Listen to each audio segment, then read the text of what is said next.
আসসালামু আলাইকুম ভিউয়ার্স, আমি নুমান আহমেদ নাহিদ। আপনারা দেখছেন Numan Ahmed Nahid YouTube channel. Viewers, আজকে আমি আপনাদের সামনে নতুন আরেকটি ভিডিও নিয়ে হাজির হয়েছি। আজকের ভিডিওর টপিকটি হচ্ছে জন্ম নিবন্ধন এবং মৃত্যু নিবন্ধন। এগুলো আপনারা কিভাবে অনলাইনে চেক করবেন এবং আপনার জন্ম নিবন্ধনটা অনলাইনে আছে কিনা সেটি কিভাবে জানবেন। পাশাপাশি আপনারা অনেকের জন্ম নিবন্ধন আছে, সেটি বাংলাতে আছে, কিন্তু এটি আপনার প্রয়োজন ইংলিশের। এটা অনলাইনে ইংলিশ আছে কিনা সেটিও আপনারা এই লিংকের মাধ্যমে জেনে নিতে পারবেন। তো সময় নষ্ট না করে আমি ভিডিওটি শুরু করছি। তো ভিডিওটি শুরু করার আগে আমি আপনাদেরকে ছোট্ট একটি রিকোয়েস্ট করছি, যারা এখন আমার চ্যানেলটিকে সাবস্ক্রাইব করেননি দয়া করে চ্যানেলটিকে সাবস্ক্রাইব করে পাশের বেল বাটনটিকে অন করে দিবেন। আর যারা অলরেডি চ্যানেলটিকে সাবস্ক্রাইব করে রেখেছেন তাদেরকে অসংখ্য ধন্যবাদ। তো জন্ম নিবন্ধনটি চেক করার জন্য আপনাদেরকে যা করতে হবে সেটি হচ্ছে আপনারা আপনাদের পিসিতে কিংবা মোবাইলে আপনাদের পছন্দ মতো একটি ব্রাউজার সিলেক্ট করে নেবেন।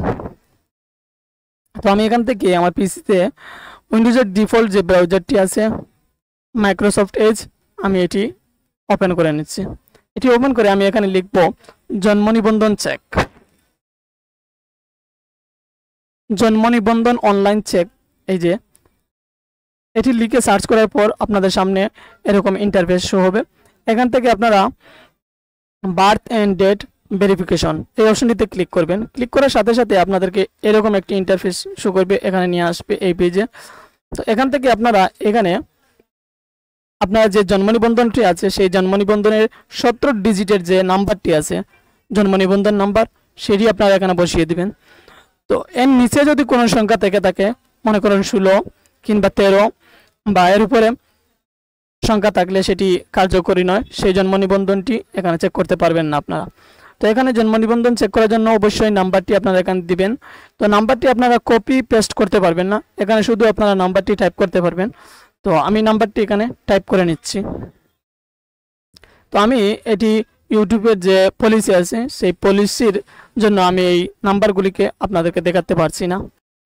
এখানে আপনারা সুন্দর করে জন্ম নিবন্ধনের যে নাম্বারটি আছে সেটি এখানে উঠাবেন এবং আপনারা জন্ম তারিখ যেগুলো আছে মাস, দিন এবং সাল উভয়টি এখানে সবগুলি এখানে সুন্দর করে বসিয়ে দিবেন।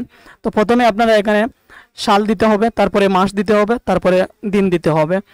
তারপরে আপনাদের সামনে এই যে ক্যাপচার কোডটি আছে সেখানে কখনো যোগফল বসাতে হবে, কখনো বিয়োগফল বসাতে হবে। তো এখানে 18 এবং 11 এগুলো যোগফল কত হয় সেটি আপনারা এখানে বসিয়ে দিয়ে তারপর সার্চে ক্লিক করবেন। আপনারা দেখতে পাচ্ছেন সার্চে ক্লিক করার পর এখানে জন্ম নিবন্ধনটি শো করছে। তো এখান থেকে আমি দেখে নিতে পারছি যে জন্ম নিবন্ধনটি ইংলিশ আছে এবং বাংলাও আছে এবং এটি অনলাইনেও আছে। এবার যদি আপনাদের প্রয়োজন হয় যে এই ফাইলটিকে আপনারা সেভ করবেন কিংবা এটিকে প্রিন্ট করবেন, প্রিন্ট করার জন্য তো কন্ট্রোল পি তে ক্লিক করে সরাসরি এটা আপনারা প্রিন্ট করে নিতে পারবেন। প্রিন্টার থাকলে প্রিন্ট করে নিতে পারেন, আর যদি আপনাদের প্রিন্টার না থাকে তাহলে সেভ অ্যাজ পিডিএফে ক্লিক করবেন।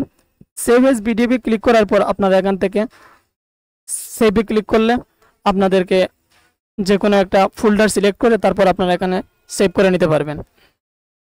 আমি এটা আর সেভ করছি না, আমার এটা অলরেডি আছে।